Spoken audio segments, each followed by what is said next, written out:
ناظرین، گزشتہ ایک ساتھ میں قرآن سے مختلف پہلو سے واضح کیا جا چکا کہ ذوالقرنین سلیمان علیہ السلام تھے اور دنیا کی کوئی طاقت حق کا رد نہیں کر سکتی، لیکن اس کے باوجود ایک اور پہلو سے حق آپ پر کھول کر واضح کر دیتے ہیں۔ اللہ سبحانہ و تعالیٰ کا قرآن میں کہنا ہے کہ سلیمان کے لیے پگھلے ہوئے تانبے کا چشمہ بہایا گیا۔ اب سوال یہ پیدا ہوتا ہے کہ اللہ نے قرآن میں سلیمان کے لیے تانبے کا چشمہ بہانے کا ذکر تو کیا، لیکن کیا اللہ سبحانہ و تعالیٰ قرآن میں اس سوال کا جواب دیتا ہے کہ سلیمان کے لیے پگھلے ہوئے تانبے کا چشمہ کیوں بہایا گیا؟ یعنی سلیمان علیہ السلام کو غیر معمولی مقدار میں تانبا کس مقصد کے لیے دیا گیا؟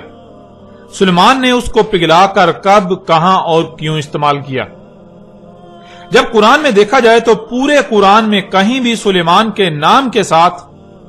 کہیں بھی اس تانبے کے استعمال یا اس تانبے کے دیے جانے کے مقصد کا ذکر نہیں کیا گیا، جو کہ بہت بڑے بڑے سوالات ہیں۔ کیونکہ ناظرین، پہلی بات تو یہ ہے کہ اللہ نے سلیمان کے لیے تانبے کا چشمہ بہانے کا ذکر کیا تو آخر کیوں، یہ بتانے کی کوئی وجہ بھی تو ہونی چاہیے تھی۔ تانبے کا چشمہ کیوں بہایا گیا سلیمان کے لیے؟ آخر سلیمان کو اس کی ضرورت کب،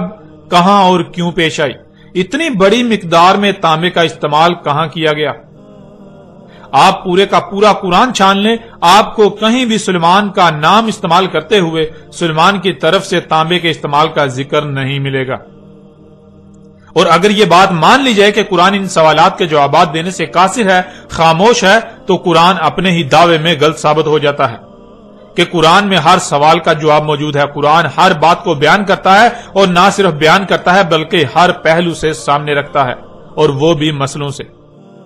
اس لیے اگر قرآن ان سوالات کے جوابات نہیں دیتا تو اس کا مطلب بالکل واضح ہو جاتا ہے کہ قرآن اپنے ہی دعوے میں جھوٹا ہے، جو کہ بالکل ناممکن ہے۔ قرآن اپنے دعوے میں جھوٹا ہو ہی نہیں سکتا، قرآن اپنے ہی دعوے میں غلط ہو ایسا ممکن ہی نہیں۔ ناظرین، قرآن نے اگر ان سوالات پر خاموش ہی رہنا تھا تو سوال یہ پیدا ہوتا ہے کہ قرآن نے بلا وجہ ایسی بات ہی کیوں کی؟ اگر قرآن کے پاس ان سوالات کے جوابات ہی نہ تھے تو قرآن نے خود ہی ان سوالات کو جنم کیوں دیا؟ اور اس سے بھی بڑھ کر تو یہ کہ قرآن میں سلیمان کو تانبے کے دیے جانے کا ذکر بے معنی و بے مقصد ہو جاتا ہے، جس کا مطلب اللہ نے اس قرآن کی آیات کو بالحق نہیں اتارا، جو کہ بالکل ناممکن ہے۔ ناظرین، نہ تو قرآن بغیر حق اتارا گیا اور نہ ہی قرآن کوئی بے مقصد و بے معنی بات کرتا ہے، نہ ہی قرآن کوئی ایسا سوال کھڑا کرتا ہے جس کا وہ جواب ہی نہ دے، اور نہ ہی کوئی ایک بھی ایسا سوال ہے جس کا جواب قرآن میں موجود نہ ہو۔ اگر کوئی ایسا کہتا، سوچتا یا سمجھتا ہے کہ قرآن میں ہر سوال کا جواب نہیں ہے، قرآن کسی بھی سوال کا جواب دینے سے قاصر ہے، قرآن ہر بات کو ہر پہلو سے بیان نہیں کرتا، تو اس میں قصور اللہ کا نہیں، قصور قرآن کا نہیں، بلکہ قصور اس کا اپنا ہے۔ قصور ایسا کہنے والے کا اپنا ہے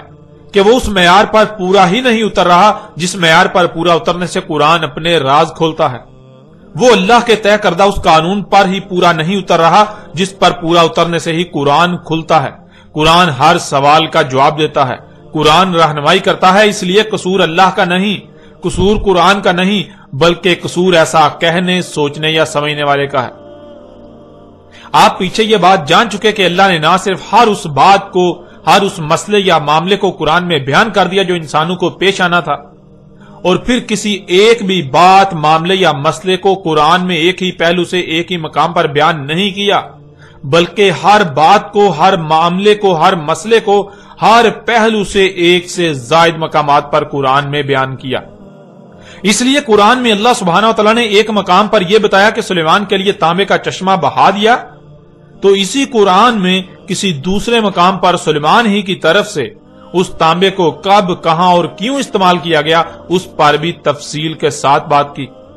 اور جب اللہ سے یہ سوالات کیے جائیں تو اللہ سبحانہ وتعالی ان سوالات کے جوابات سورہ الکہف میں ذوالقرنین علیہ السلام کے موضوع پر ہی بات کرتے ہوئے دیتا ہے۔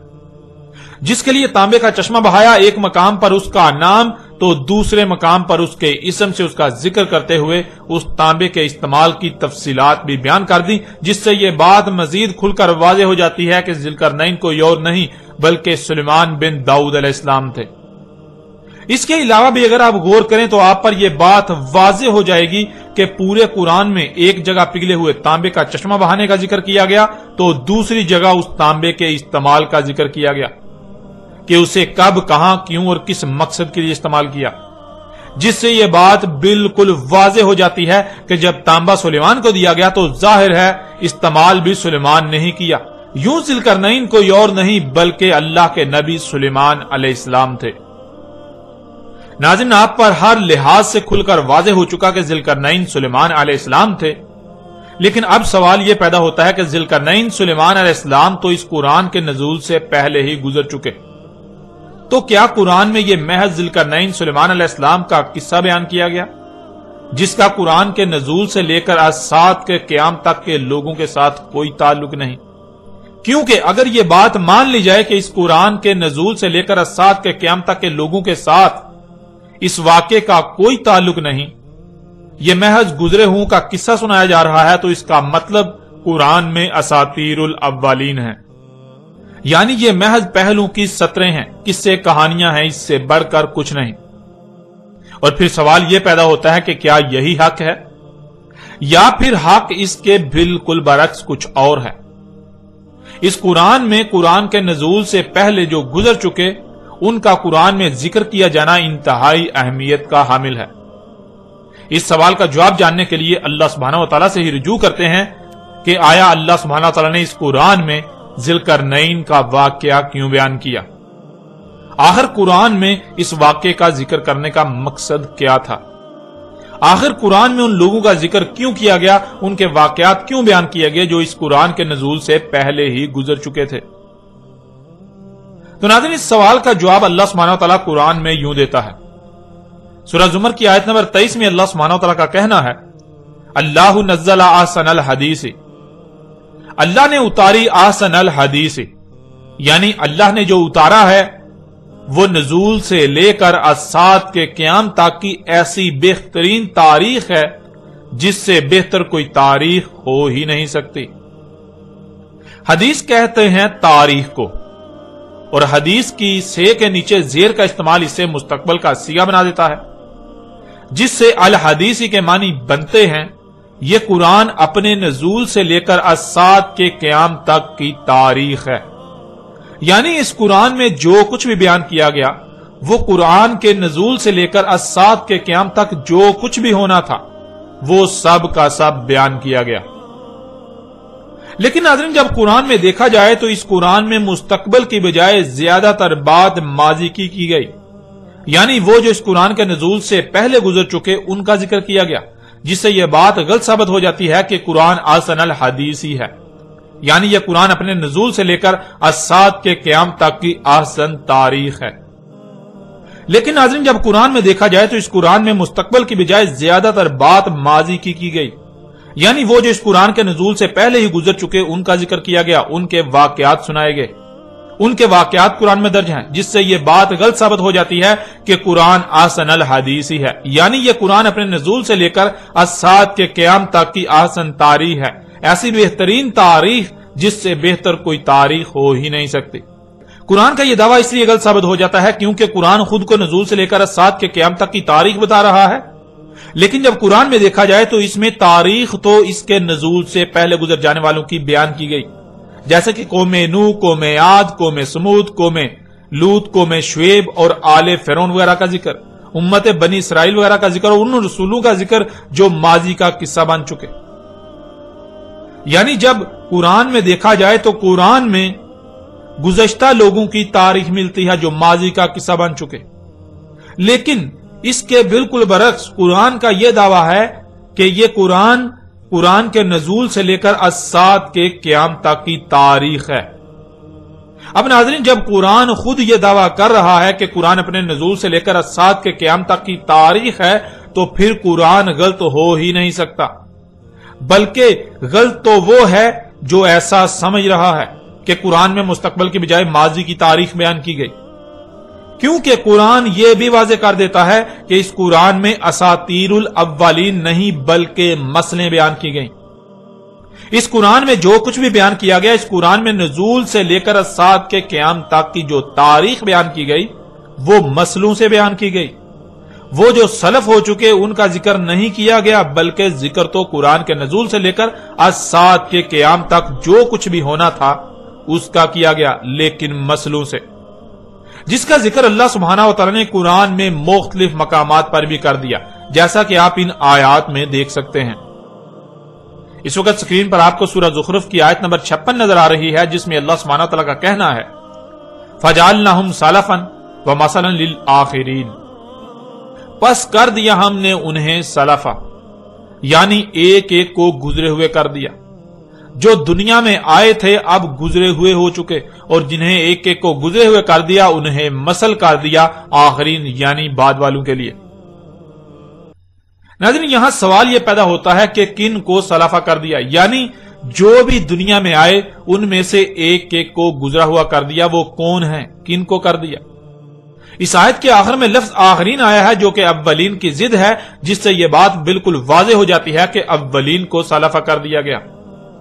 اس کے علاوہ بھی اگر آپ سورہ زخرف کی اس آیت سے پچھلی آیات کو دیکھیں تو آپ پر واضح ہو جائے گا کہ پیچھے اولین کا ہی ذکر کیا جا رہا ہے،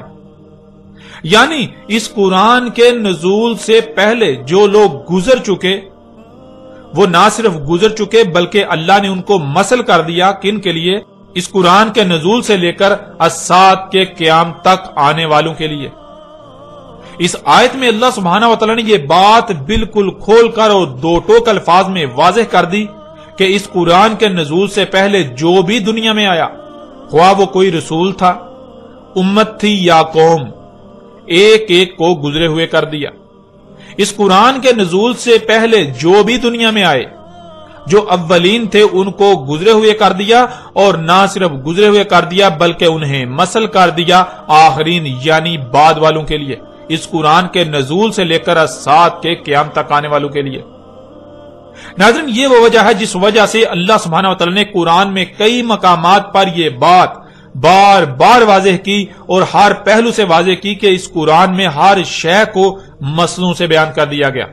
اس قرآن میں مسئلیں بیان کی گئیں، نہ کہ اساطیر الاولین، جیسا کہ آپ سکرین پر نظر آنے والی آیات میں دیکھ سکتے ہیں۔ سورہ الاسراء کی آیت نمبر 99 میں اللہ سبحانہ وتعالی کا کہنا ہے وَلَقَدْ صَرَفْنَا لِلنَّاسِ فِي هَذَا الْقُرْآنِ مِنْ كُلِّ مَثَلٍ فَأَبَىٰ أَكْثَرُ النَّاسِ إِلَّا كُفُورًا، اور تحقیق کے، یعنی تم اپنی طرف سے پوری تحقیق کر لو، اپنے گھوڑے دوڑا لو، جو کہا جا رہا ہے وہی تمہارے سامنے آئے گا، وہی حق ہے۔ ہم نے ہر پہلو سے، ہر لحاظ سے پھیر پھیر کر سامنے لے آئے، بیان کر دیا انسانوں کے لیے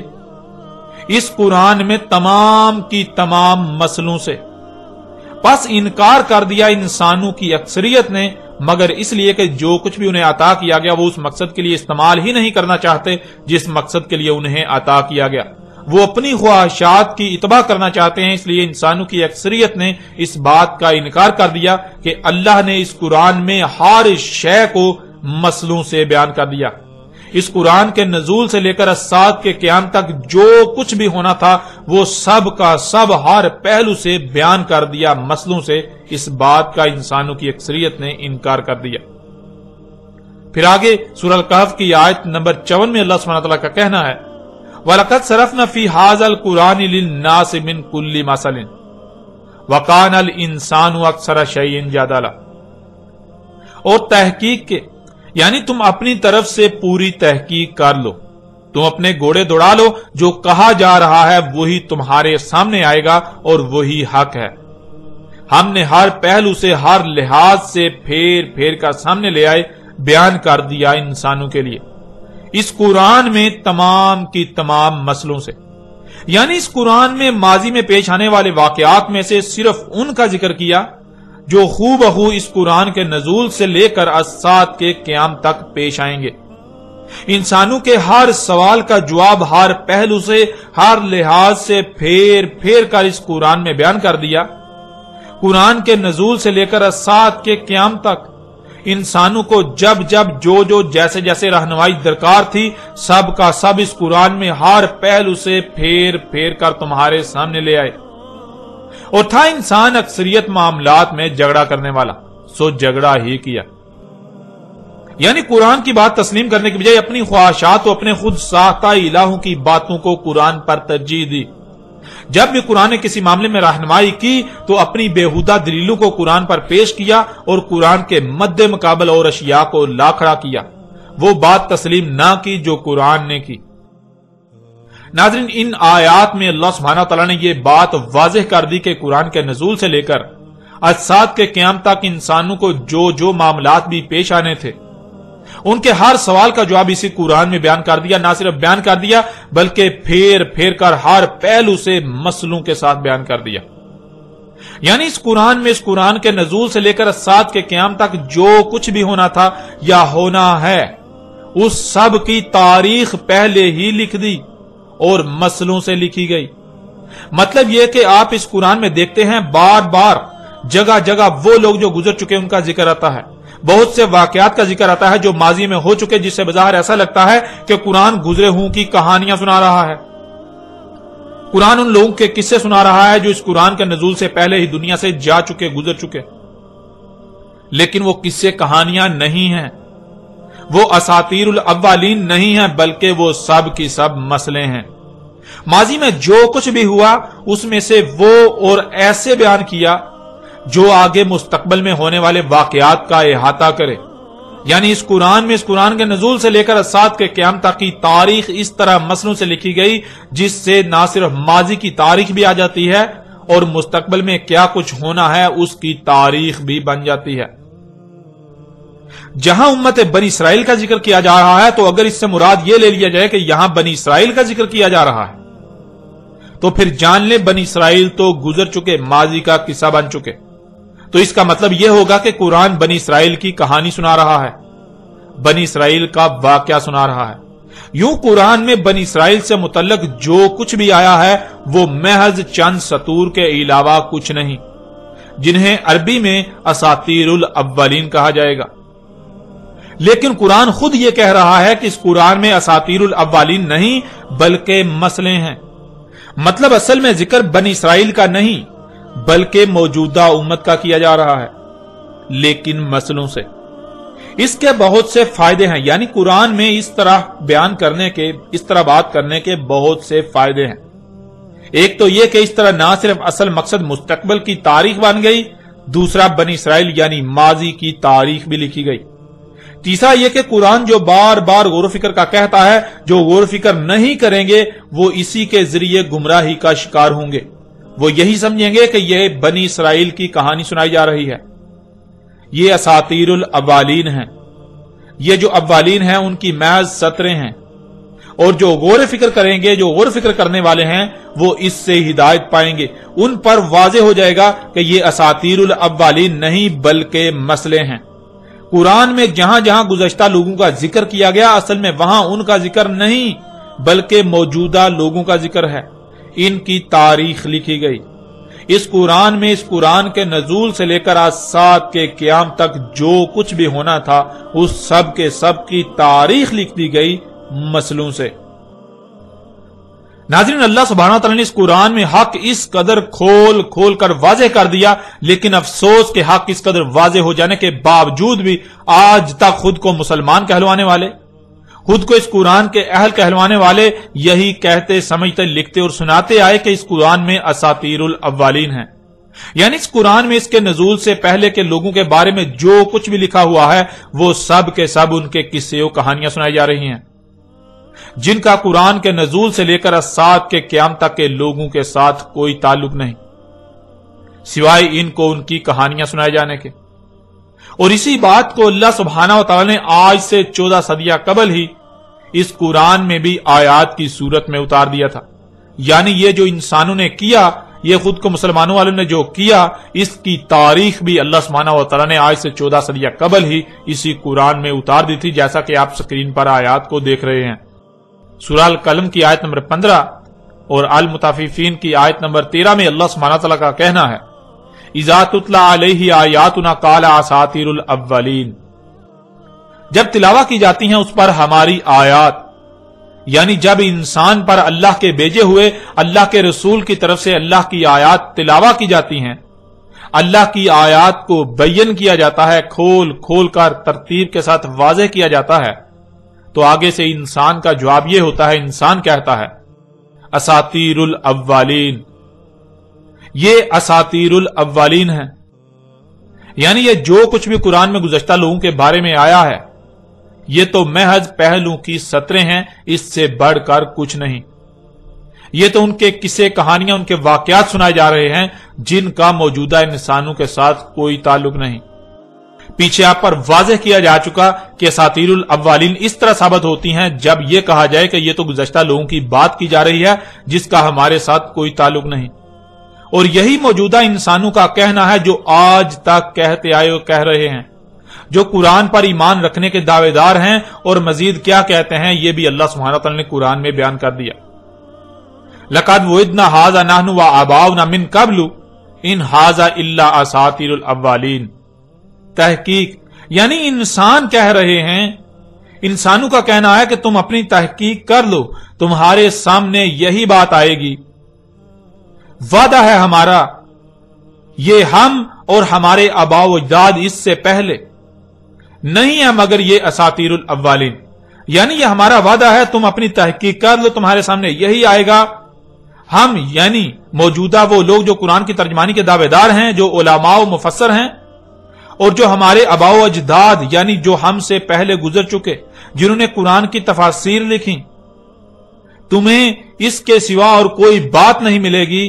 کہ یہ جو کچھ بھی ہے یہ محض ان کی سطریں یعنی محض قصے و کہانیاں ہیں جو قرآن کے نزول سے پہلے گزر چکے، یہ مسئلے نہیں ہیں، یہ اساطیر الاولین ہیں۔ اس طرح آپ اگلی آیت میں دیکھیں، وَإِذَا قِيلَ لَهُم مَاذَا أَنزَلَ رَبُّكُمْ قَالُوا أَسَاطِيرُ الْأَوَّلِينَ، اور جب کہا جاتا ہے ان کو کیا ہے جو اتارا تھا تمہارے رب نے، آگے سے جواب دے رہے ہیں اساطیر الاولین، یعنی جب ان کو یہ کہا جاتا ہے، ان سے یہ پوچھا جاتا ہے کہ بتاؤ اس قرآن میں اللہ نے کیا اتارا، یہ جو قوم نوح کے واقعات ہیں، یہ جو قوم عاد کے واقعات ہیں، یہ جو قوم سمود کے واقعات ہیں، یہ جو قوم شعیب، قوم لوط، آل فرعون وغیرہ کے واقعات ہیں، بنی اسرائیل کا ذکر کیا گیا،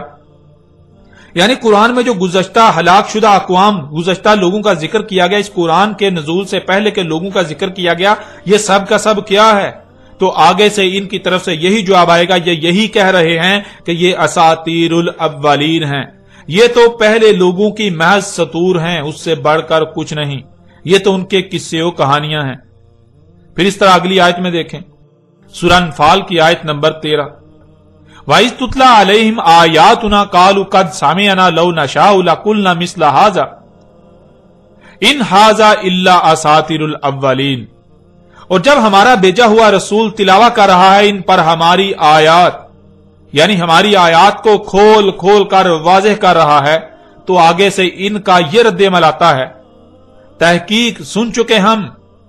اگر ہمارا قانون ہوتا یعنی اگر یہی دین ہوتا ہمارے نزدیک تو ہم اس کے لیے یعنی دین کے لیے بالکل ایسے ہی کہتے جو تم کہہ رہے ہو، یعنی ہمارے نزدیک دین یہ نہیں ہے جسے تو دین کہہ رہا ہے، اگر ہم بھی اسے ہی دین سمجھتے جسے تو دین کہہ رہا ہے تو ہم بھی یہی سب کہتے جو تو کہہ رہا ہے کہ یہ مسئلے ہیں، نہیں ہے یہ مگر اساطیر الاولین، یعنی یہ قرآن میں جو کچھ بھی گزشتہ لوگوں کے بارے میں آیا ہے اس کا ہمارے ساتھ کوئی تعلق نہیں، یہ دین نہیں ہے، یہ تو محض اولین کی سطریں ہیں، یہ تو قرآن کے نزول سے پہلے جو لوگ گزر چکے ان کے قصے و کہانیاں ہیں، ان سے بڑھ کر کچھ نہیں۔ ناظرین، آپ پر یہ بات بالکل کھول کر واضح ہو چکی کہ اللہ سبحانہ تعالیٰ نے اساطیر الاولین نہیں بلکہ اس قرآن میں مسلوں سے، اس قرآن کے نزول سے لے کر الساعۃ کے قیام تک کی تاریخ بیان کی۔ آپ ہر لحاظ سے بالکل واضح طور پر یہ جان چکے ہیں کہ اس قرآن میں اساطیر الاولین نہیں ہے بلکہ مسئلے ہیں۔ جہاں قوم نوح کا ذکر کیا جا رہا ہے تو وہ اصل میں قوم نوح نہیں بلکہ موجودہ قوم یعنی دنیا میں آباد موجودہ لوگ ہیں جن کا ذکر کیا جا رہا ہے قوم نوح کی مسل سے، کیونکہ قوم نوح تو اولین میں سے تھی، اولین کو سلف کر دیا گیا، اور نہ صرف سلف یعنی گزرے ہوئے کر دیا گیا بلکہ انہیں مسل کر دیا گیا آخرین یعنی بعد والوں کے لیے۔ جہاں قوم نوح کے الفاظ آئے ہیں تو وہاں اصل میں ذکر ان کی مسل موجودہ قوم کا ہے،